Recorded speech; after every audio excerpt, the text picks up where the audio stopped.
बरेच तुम्ही आता म्हणजे बऱ्याच चित्रपटातून कॉमेडी भूमिका, विनोदी भूमिका तुम्ही केलेल्या आहेत.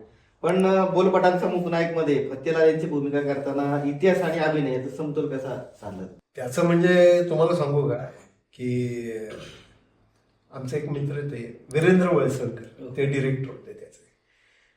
तर एकदा मला त्यांचा फोन आला. मला वाटलं प्रशांत मी एक छोटी फिल्म करतोय, म्हणजे अशी डॉक्यू ड्रामा वगैरे असं म्हणतात त्याला, छोटी. तर त्यामध्ये फत्तेलालांचा रोल आहे, तर तो तू करावा अशी माझी, मला वाटतं एक लुक टेस्ट आहे, तर तू येशील का? तर मी गेलो लुक टेस्टला. आणि काय ते जे होते तिकडे आपले प्रताप बोराडे नाही का, आपले मोठे मेकअप आर्टिस्ट, त्यांनी माझा तो गेटअप केला फत्तेलालांचा. आणि मी अक्षर बघितलं तो सेम टू सेम फत्तेलाल. आणि नंतर मग आम्ही ती शॉर्ट फिल्म केली आणि मग त्याला अवॉर्ड मिळालं. मला खूप आनंद आला. म्हणजे आज एवढी मोठी लिजंड व्यक्ती त्या काळातली, म्हणजे दामले फत्तेलाल ही जी जोडी होती ते, तो रोल मला करायला मिळाला याचा आनंद मला खूप झाला. आणि माझ्यासाठी तो एक म्हणजे ऋषिकेश जोशी होते आपले आत्ताचे आघाडीचे नाट्य दिग्दर्शक आहेत, तर ते त्यामध्ये होते. तर त्यांनी, आणि ते म्हणजे आमच्या दोघांची जोडीच होती त्यामध्ये. आणि मला म्हणलं की भारी म्हणे. आणि मेन म्हणजे काय, त्याच्या शोला फत्तेलालांचे काही रिलेटिव्ह वगैरे सगळे आले होते. तर ते असं माझ्याकडे बघतच बसले होते. अहो म्हणे तुम्ही उभे अगदी फत्तेलाल. म्हणजे प्रभात फिल्म कंपनीचं फत्तेलाल हे आर्ट डिरेक्शनचं धोरण त्यांनी सांभाळलेली होती. आणि मी वाचले बरंच त्यांचं. हो, प्रभात. काशीराम कोतवाल किंवा कट्यार सारख्या भूमिका आजच्या पिढीसाठी कशा जिवंत ठेवता येतील असं तुम्हाला वाटतंय? अहो, ही नाटकं तर आत्ता व्हायलाच पाहिजे. कारण काय माहिती काय, लिजंड नाटक आहे. म्हणजे काशीराम कोतवाल, काय आपले हे कट्यार काजल मुस्ती, नटसम्राट, किंवा संगीत रंगभूमीचं एकच प्याला, संगीत एकच प्याला, लिजंड नाटक आहे. आणि मला खूप आनंद आला की मला या नाटकामध्ये काम करायला मिळालं.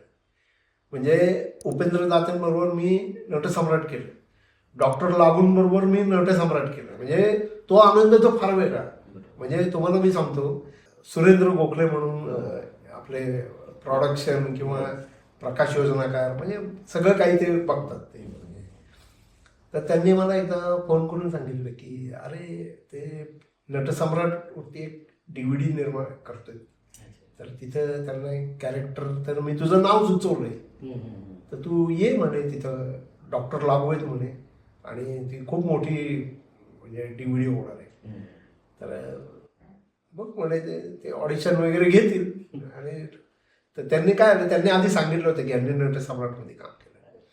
तर मी गेलो तिकडे, ते आपले नंदिनी जोग म्हणून आहेत त्या निर्मात्या होत्या, आणि आपले विजय केंकरे सरांनी ती डिरेक्ट केली. तर तिथं गेलो आणि मी दिली ऑडिशन. म्हणजे त्या ह्याची, तो जो रोल होता शेवटचा रोल आहे त्यामध्ये TCचा, आणि पहिला ग्रहस्थ म्हणून रोल आहे. तर ती ऑडिशन दिली मी तिथं त्यांना, म्हणून दाखवलं ते सगळं.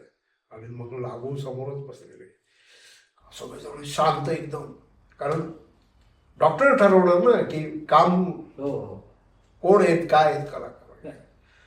आणि एक तुम्हाला सांगतो 2-3 मिनिटं सगळं शांत असेल. आता ते लागू नाही का, त्यांचं ते स्टाईल वगैरे ते सगळं बघणं वगैरे माझ्याकडं असं. आणि मग ते असे विजय केंकरे आणि नंदिनीला म्हणले की, नंदिनी जोग जे आहेत त्यांना म्हटले की हेच रोल करतील. मग मला तो रोल मिळाला, खूप आनंद मिळाला. अहो, केवढं मोठं नाव इंडस्ट्रीमध्ये, की म्हणजे तुम्ही तर बघितलेलं आहे, सामना बघितलाय काय, त्यांच्यावर काम करायला मिळणं. भले एक सीन होता माझा, आहे बघा युट्यूबला आहे DVD, नटसम्राट, तुम्ही कधी बघा. ऐतिहासिक किंवा बायोपिक भूमिका करताना कलाकाराने कुठे थांबावं आणि कुठे झोकून द्यावं? आता काय होतं, ऐतिहासिक भूमिका आणि म्हणजे बायोपिक करताना कसं आहे की तो तेवढ्या पुरता तो काळ असतो. बरोबर. म्हणजे माझ्या दृष्टीने तरी, की तुम्ही आता ऐतिहासिक भूमिका करताय तर ती तेवढ्या काळापुरतीचीच ती भूमिका असते. ती भूमिका तुम्ही आत्ताच्या काळामध्ये नाही करू शकत. म्हणजे आत्ताची जी कॅरेक्टर असतात ती तेवढ्या पुरतीच असतात, पण त्याचा आनंद मात्र घ्यावा. कारण काय होतं की आता ऐतिहासिक भूमिका करताना तो जो एक असा रुबाब असतो बोलण्याचा,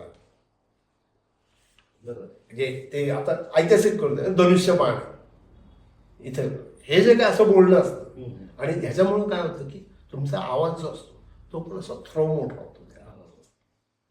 त्याच्यामुळं काय होतं की तुम्हाला बोलताना तुमच्या डायलॉगला असं एक वजन येत असतं आणि त्याचा फायदा तुम्हाला आत्ताच्या ज्या भूमिका असतात आत्ताच्या तुम्ही सहज घेता.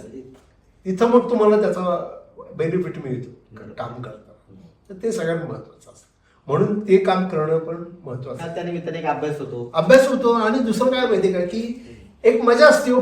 तुम्ही जेव्हा वेगवेगळ्या भूमिका करताना बरोबर. तेव्हा तुम्हाला आनंद हा मिळायलाच पाहिजे. थोडा वेळ का होईना तुम्ही त्या काळात त्या राजे महाराजे ते मात्र ते व्हायलाच पाहिजे. त्याशिवाय आणि नाहीतर कसले कलाकार तुम्ही